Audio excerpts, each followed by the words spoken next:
एक बोइंग 747 जिसमें ऑनबोर्ड थे 524 लोग।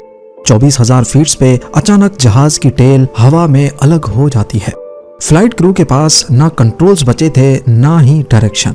केबिन में ना था ऑक्सीजन और ना ही एयर प्रेशर। लेकिन उसके बावजूद वो अगले 45 मिनटों तक जहाज को हवा में कैसे रखते हैं।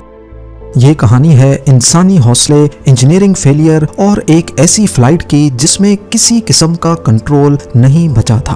और वो फ्लाइट थी जापान एयर 185 को जापान एयरलाइन का एक बोइंग 747 टोक्यो के हनीदा एयरपोर्ट पर खड़ा पैसेंजर्स को ऑफ बोर्ड कर रहा था।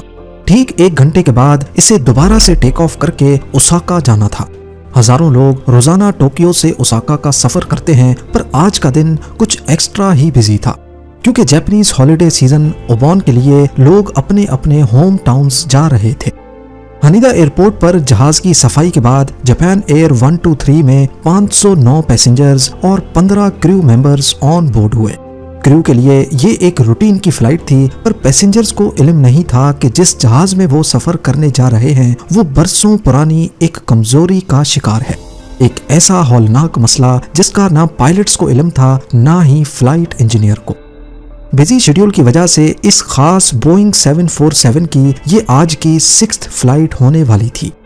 3 कॉकपिट क्रू की बात की जाए तो इसमें 49 इयर्स के कैप्टन मासामी टाकाहामा फ्लाइट को लीड करेंगे, जिनका टोटल 12,000 घंटों का एक्सपीरियंस था।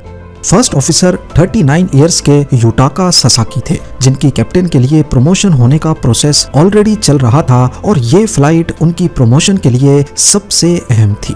इनका टोटल 3,900 घंटों का एक्सपीरियंस था। थर्ड कॉकपिट क्रू में 46 साल के फ्लाइट इंजीनियर हिरोशी फुकुडा थे, जिनका काम पायलट सीट्स के पीछे बैठकर जहाज के टेक्निकल मसलों पर नजर रखना था। कॉकपिट क्रू की काबिलियत देखकर ये कहना गलत नहीं होगा कि 509 पैसेंजर्स की जान बिल्कुल महफूज हाथों में मौजूद है। पर क्रू की तरह क्या ये जहाज भी इस काबिल है कि नहीं, इसका अंदाजा थोड़ी ही देर में हो जाएगा। शाम के 6:04 पे जापान एयर 123 के दरवाजे बंद किए गए और पायलट ने जहाज को रनवे 15L तक टैक्सी करना शुरू किया। टोक्यो से ओसाका तक ये बहुत छोटी फ्लाइट होने वाली थी, सिर्फ 1 घंटे और 12 मिनट। यानी जब तक जहाज अपने क्रूजिंग एल्टीट्यूड 24,000 फीट पे पहुंचेगा, उसी वक्त उसे नीचे उतारने की तैयारी शुरू की जाएगी। टोक्यो में मौसम बिल्कुल साफ था, लेकिन आज के दिन जापान में कई थंडर स्टॉर्म्स उभर रहे थे, जिसकी वजह से पायलट को हिदायत दी गई थी कि वो टोक्यो से डायरेक्टली ओसाका तक नहीं बल्कि ओशन के ऊपर से होकर जाएंगे। अब रनवे 15L पर जापान एयर 123 टेक ऑफ के लिए बिल्कुल तैयार थी। 6:12 पे कंट्रोल टावर से परमिशन मिलने के बाद पायलट ने जहाज के थ्रस्ट लिवर्स ऊपर किए और कामयाबी से टेक ऑफ कर गया। यहाँ तक जो कुछ भी हुआ वो बिल्कुल नॉर्मल था। पर टेक ऑफ के ठीक 12 मिनटों के बाद सगामी बे के ऊपर जहाज के अंदर एक पुरइसरार आवाज आती है और साथ ही सबसे पीछे टेल वाले हिस्से में एक सुराख हो जाता है। जो पैसेंजर्स अभी तक अपने घर जाने की खुशी में बहुत एक्साइटेड थे, उनकी एक्साइटमेंट पलक झपकते ही खौफ में बदल जाती है, क्योंकि सुराख होने की वजह से केबिन में शोर शराबा शुरू हो गया और लूज पड़ी हुई चीजें तेजी से उस सुराख की तरफ खिंचने लगती हैं। ये सब इतनी तेजी से हुआ कि ये आइडिया लगाना भी मुश्किल था कि आखिर हुआ क्या है। ये आवाज इतनी ज्यादा थी कि इसको कॉकपिट में भी सुना गया। कॉकपिट वॉइस रिकॉर्डर में ये आवाज कुछ इस तरह महसूस हुई।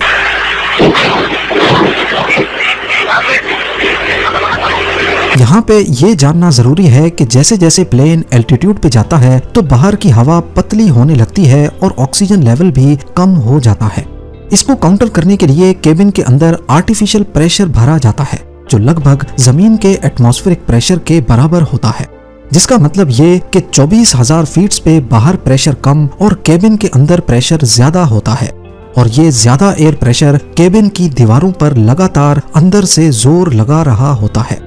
प्लेन का केबिन पूरी तरह एयर टाइट रखा जाता है ताकि ये आर्टिफिशियल प्रेशर किसी भी तरह से लीक ना हो सके। पर अगर केबिन का कोई छोटा सा भी हिस्सा कमजोर होगा तो एयर प्रेशर उस जगह को फाड़कर एक सुराख पैदा कर सकता है, जिसकी वजह से केबिन का आर्टिफिशियल प्रेशर खत्म हो जाएगा और पैसेंजर्स की तबीयत बिगड़ सकती है। इसके अलावा ऑक्सीजन लेवल कम होने की वजह से सांस लेने में दुश्वारी भी हो सकती है। जापान एयर 123 में भी कुछ ऐसा ही हुआ था, पर अभी तक दोनों पायलट्स को इसका इल्म नहीं। कॉकपिट वॉइस रिकॉर्डर में उनको आपस में बात करते सुना गया, जिसमें कभी उन्होंने लैंडिंग गियर दरवाजे के टूटने की बात की तो कभी उनको लगा कि शायद ये आवाज इंजन में से आई है।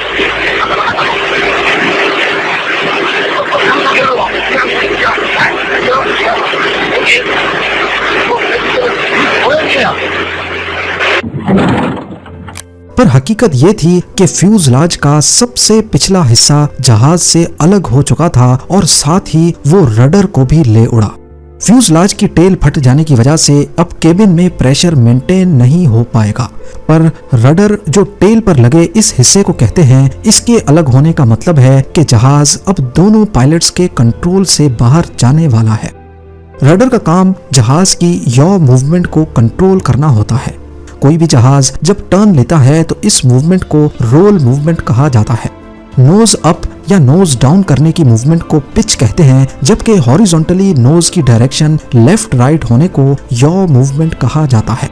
सिंपल अल्फाज में कहा जाए तो जापान एयर 123 करीब 24,000 फीट पे रडर ना होने की वजह से ना सही से टर्न कर पाएगी और ना ही लैंडिंग करते वक्त अपने आप को रनवे से अलाइन कर पाएगी।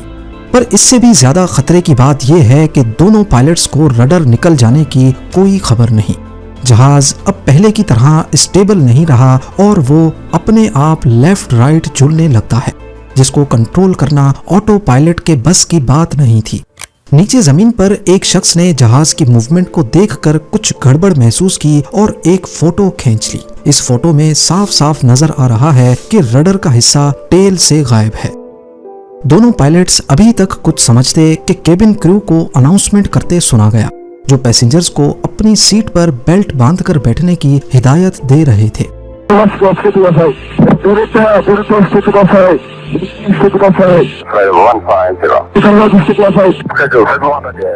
उधर कॉकपिट में मौजूद कैप्टन को मामला गड़बड़ लगा तो सबसे पहले उन्होंने ट्रांसपोंडर की फ्रीक्वेंसी 7703 पर रख दी, जो कि एक यूनिवर्सल डिस्ट्रेस सिग्नल है। यानी अब तमाम कंट्रोल टावर्स को पता चल जाएगा कि जापान एयर 123 इमरजेंसी सिचुएशन में है। कैप्टन ने फैसला किया कि जहाज को वापस टोक्यो में लैंड किया जाए, पर क्या प्लेन ऐसा करने के काबिल भी है या नहीं। सबसे पहले उन्होंने कंट्रोल टावर को इमरजेंसी सिचुएशन के बारे में बताया और वापस टोक्यो लैंडिंग की परमिशन मांगी। कंट्रोल टावर ने कैप्टन को 90 डिग्री टर्न लेकर टोक्यो में लैंड करने की परमिशन दे दी। फर्स्ट ऑफिसर जो कंट्रोल्स पर बैठे थे, उन्होंने प्लेन को राइट की तरफ मोड़ा, ठीक 40 डिग्रीज के एंगल में। पर दोनों पायलट्स ये देखकर मजीद खौफजदा हो गए कि प्लेन का एंगल 40 डिग्री से काफी ज्यादा था। इस मौके पर कैप्टन को चिल्लाकर फर्स्ट ऑफिसर को बोलते सुना गया कि बैंक एंगल कम करो। पर एंगल किसी सूरत कम नहीं हुआ। को पायलट ने बार बार कोशिश की, पर प्लेन उसके किसी भी इनपुट का जवाब नहीं दे रहा था। इतने में फ्लाइट इंजीनियर ने दोनों पायलट्स को बताया कि हाइड्रोलिक प्रेशर तेजी से कम हो रहा है और देखते ही देखते हाइड्रोलिक प्रेशर 0 पे आ गया। यही वो पॉइंट था जब कॉकपिट में मौजूद तीनों क्रू मेंबर्स को पता लग गया कि प्लेन अब उनके कंट्रोल से बाहर निकल चुका है। जिनको पता नहीं तो उनको बताते चलें कि प्लेन के जितने भी कंट्रोल्स होते हैं, जिसमें लेफ्ट राइट टर्न के लिए लगे एलरॉन्स, पिच के लिए एलिवेटर्स, स्पीड कम करने के लिए फ्लैप्स, इन सबको फ्लाइट के दौरान, खास तौर पर जब 1000 किलोमीटर पर आवर की विंड सामने से लग रही हो, हाथ से हिलाना नामुमकिन होता है। इसीलिए इनको हाइड्रोलिक प्रेशर की मदद से मूव किया जाता है। और जापान एयर 123 की जो टेल टूटी थी, वो अपने साथ कुछ हाइड्रोलिक पाइप्स को भी फाड़ चुकी थी। यही वजह थी कि अब जहाज का पूरा हाइड्रोलिक प्रेशर भी खत्म हो गया और कॉकपिट के कंट्रोल्स किसी शो पीस की तरह रह गए। 24,000 फीट की बुलंदी पर जापान एयर 123 कई मसलों का शिकार हो चुकी थी। केबिन प्रेशर खत्म हो चुका था, ऑक्सीजन मास्क निकल आए, हाइड्रोलिक प्रेशर खत्म होने की वजह से इसके कंट्रोल्स नाकारा हो चुके थे। और सबसे खतरे की बात यह कि अब पैसेंजर्स और पायलट्स को लो प्रेशर की वजह से हाइपोक्सिया होने लगा। हाइपोक्सिया उस कंडीशन को कहते हैं जब बॉडी में ऑक्सीजन लेवल कम हो जाने की वजह से कंफ्यूजन हो जाती है, फैसले करना मुश्किल हो जाता है, मूवमेंट्स स्लो हो जाती हैं और यहाँ तक कि इंसान बेहोश भी हो जाता है। इतने में कैबिन क्रू को ऑक्सीजन मास्क लगाने की अनाउंसमेंट करते सुना गया।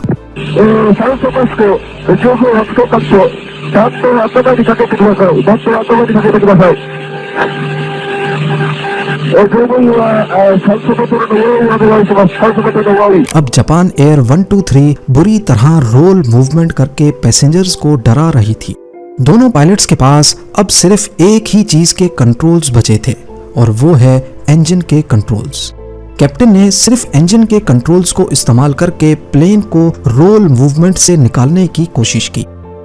अगर जहाज को राइट टर्न करवाना है तो फिर लेफ्ट साइड के इंजन्स की पावर बढ़ानी होगी और अगर लेफ्ट टर्न कराना है तो राइट साइड के इंजन्स की पावर बढ़ानी होगी।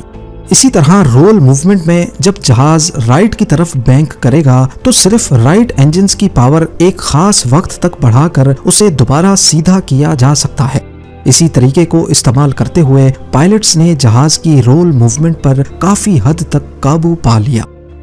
अब उनका मिशन सिर्फ एक ही था कि जहाज को जल्द अज जल्द टोक्यो एयरपोर्ट पर वापस लैंड करवाया जाए, पर उससे पहले जहाज को जमीन के करीब लाना होगा ताकि केबिन में प्रेशर बढ़ सके। इस काम के लिए वैसे तो एलिवेटर्स काम आते हैं जो अब हाइड्रोलिक प्रेशर ना होने की वजह से बेकार पड़े थे, लिहाजा कैप्टन ने लैंडिंग गियर डाउन करने का आइडिया दिया। लैंडिंग गियर जहाज में एक्स्ट्रा ड्रैग पैदा करता है जो स्पीड को कम कर सकता है, पर ये लैंडिंग गियर भी हाइड्रोलिक प्रेशर से ही खुलते हैं, लिहाजा कैप्टन ने लैंडिंग गियर को अपने ही वजन पर खोलने का इरादा किया और खुशकिस्मती से वो खुल भी गए। अब 6:45 पे जापान एयर 123 ओत्सुकी नामी शहर के ऊपर एक गोल चक्कर लगाता है और उसका एल्टीट्यूड 24,000 फीट से 13,500 फीट हो जाता है, जो कि पायलट्स की एक बड़ी कामयाबी थी। केबिन में प्रेशर और ऑक्सीजन दोनों बेहतर हो जाते हैं, पर खतरा अभी तक टला नहीं। उनको यहाँ से राइट टर्न लेकर टोक्यो की तरफ जाना था, पर सिर्फ इंजन कंट्रोल्स के जरिए प्लेन को टर्न करना पायलट्स के लिए बहुत मुश्किल पैदा कर रहा था। अगर वो इंजन का थ्रस्ट बढ़ाते तो प्लेन की नोज काफी ऊपर हो जाती, जिससे स्पीड भी कम हो रही थी, और अगर स्पीड ज्यादा कम हुई तो प्लेन स्टॉल करके जमीन पर गिर सकता है। ना चाहते हुए अब जहाज जापान के पहाड़ी इलाके में दाखिल हो गया। कम एल्टीट्यूड पर बिना कंट्रोल्स के जहाज को टोक्यो की तरफ मोड़ना एक इम्पॉसिबल टास्क लग रहा था। 6:48 पे कैप्टन को फर्स्ट ऑफिसर को ये बोलते सुना गया कि राइट टर्न करो, आगे पहाड़ है।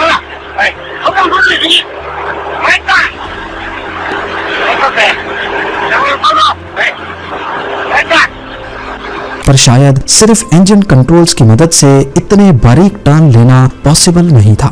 इस वक्त कॉकपिट में तरह तरह के अलार्म्स बजते हुए भी सुने गए। ना चाहते हुए भी जहाज टोक्यो से बहुत दूर माउंटेन रेंज के ऊपर सिर्फ 6,800 फीट पे आ चुका था।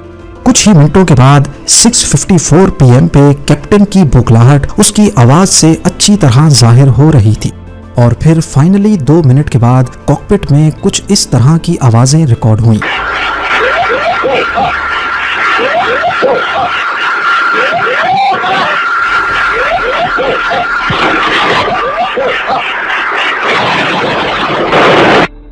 जापान एयर का तैयारा टर्न करते वक्त कम एल्टीट्यूड की वजह से एक पहाड़ से जा टकराया। इस हादसे में सिर्फ 4 लोग जिंदा बच सके जो केबिन के सेंटर में लेफ्ट साइड पे बैठे थे। बाकी तमाम क्रू और पैसेंजर्स की जानें इस हौलनाक हादसे की नजर हो गई। इन्वेस्टिगेशन में मालूम पड़ा कि 7 साल पहले लैंडिंग करते वक्त इसी जहाज की टेल रनवे से टकराई थी। उसके बाद कई हफ्तों तक जहाज रिपेयरिंग के लिए ग्राउंड रहा और बोइंग के टेक्नीशियंस इस पर रिपेयरिंग का काम करते रहे। इन्वेस्टिगेशन में मालूम पड़ा कि टेक्नीशियंस ने टेल की स्प्लाइस प्लेट गलत तरीके से इंस्टॉल की थी। इन्वेस्टिगेटर्स ने कैलकुलेट करके बताया कि ये फॉल्टी रिपेयर कैबिन को सिर्फ 11,000 साइकिल्स तक प्रेशराइज कर सकती है, जबकि जापान एयर 123 इसी कंडीशन में 12,500 साइकिल्स मुकम्मल कर चुका था और इत्तेफाक से आज ही के दिन ये प्रेशर बर्दाश्त नहीं कर पाया। इस हादसे के बाद इन्वेस्टिगेटर्स ने 4 मुख्तलिफ पायलट्स को फ्लाइट सिमुलेटर में उसी सेम सूरत हाल से गुजारा, पर चारों पायलट्स ने प्लेन क्रैश कर दिया। और कोई भी पायलट प्लेन को उतनी देर हवा में नहीं रख सका जितनी देर जापान एयर 123 हवा में रहा।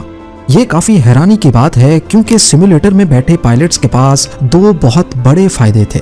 एक तो उन्हें पहले से पता था कि मसला क्या है और दूसरा उनके जहन में ये सुकून था कि उनकी जान नहीं जाएगी। इन कंडीशंस को देखते हुए ये कहना गलत नहीं होगा कि जापान एयर 123 के दोनों पायलट्स ने आखिरी दम तक जहाज को कंट्रोल करने की बेहद कोशिश की और उसे 45 मिनटों तक हवा में ही रखा।